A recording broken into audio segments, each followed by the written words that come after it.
This presentation is exploring the pay gap between male and female athletes. Is restructuring needed? Where we're going to take a look at the differences in pay between male and female athletes from a few different organizations and a comparison about pay and benefits and why that matters. For starters, we're going to take a look at the pay gap between the WNBA and NBA in terms of revenue sharing specifically.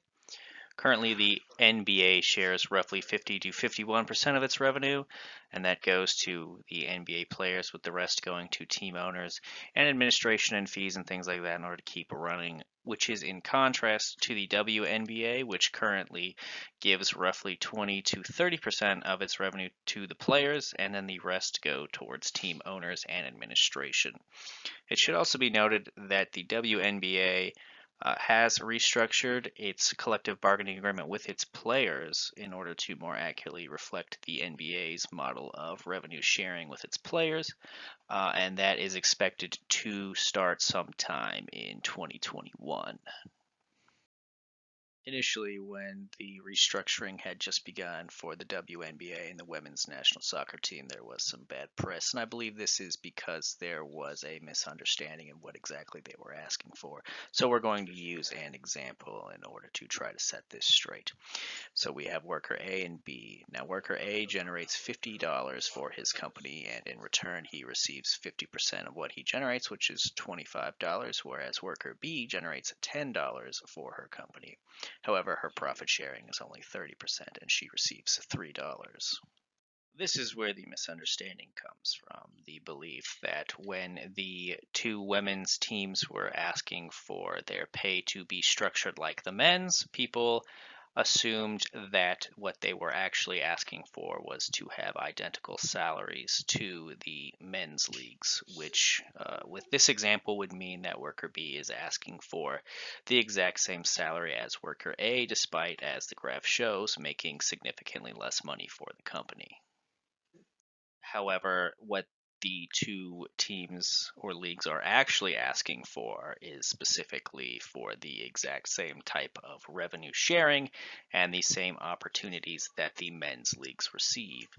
So, while worker A does in fact make $25 compared to worker B, the profit sharing of the revenue is identical, which is what the WNBA and United States women's national soccer team are going for in their newly proposed collective bargaining agreements.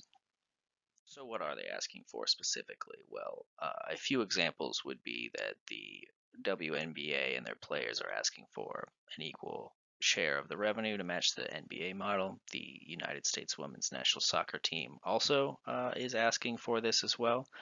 Better travel accommodations, such as individual hotel rooms for each player that travels with the team, access to experts on health and league policies, things like lawyers or nutritionists, and better mental health benefits. At no point has either of the two women's teams or leagues asked for a one-to-one salary as the men's teams. They simply want to have the same opportunities and benefits as their male contemporaries.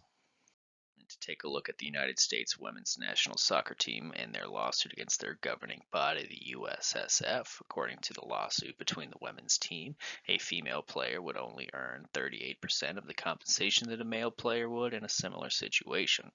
It also goes on to say that the USSF has utterly failed to promote gender equality, and that this does not extend only towards the athletes but to the coaches as well, with the example that Jill Ellis, the winningest soccer coach in United States history for the women's team, makes $291,000 in comparison to her male contemporary with a much worse track record, who has a annual salary of $1.249 million. Now, this is not the first lawsuit that the women's team has put against the USSF. This is only the most recent, and the previous lawsuits were also for equality. Now, in comparison to team sports, we'll take a look at individual sports such as tennis, which is largely considered to be one of the best sports in terms of equity for pay between the male and female athletes. In a 2015 Forbes highest paid athletes list, only 2 women appeared, one of which was Serena Williams. Now, Serena Williams grossed $11.6 million that year from her winnings in tennis alone. This is in contrast to Roger Federer, the highest paid tennis athlete on the list, who made only $9 million alone from his tennis winnings. Now, we take a look at the total 2015 earnings, and we can see that Roger Federer from endorsements brought his total income all the way up to $67 million, whereas Serena Williams did not, in fact, even eclipse $30 million for that year. And why all of this matters. Now, below are some stats on women's representation and the breakdown on broadcast and endorsements. And while these numbers are quite bad, the only way that they really will improve are if women are incentivized to continue to excel in their sports, which can only increase if they are paid an equal wage to the men, because nobody wants to do the same job as somebody else and not receive the same opportunities and receive the same amount of value as another. And doing that will, of course, lead to equality amongst the male and female athletes. And this is, of course, a nice first step towards equality outside of the sports realm as well.